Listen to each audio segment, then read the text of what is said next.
பயனற்ற நிலத்தை போல மறக்கப்பட்டவன் நான். அறுவடை காணாமல் தனிந்து போனவன் நான்.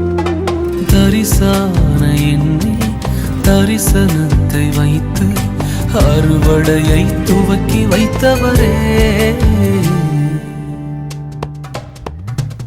உங்க கிருபை என்னை வாழ வைத்ததே, உங்க கிருபை என்னை தூக்கி சுமக்குதே.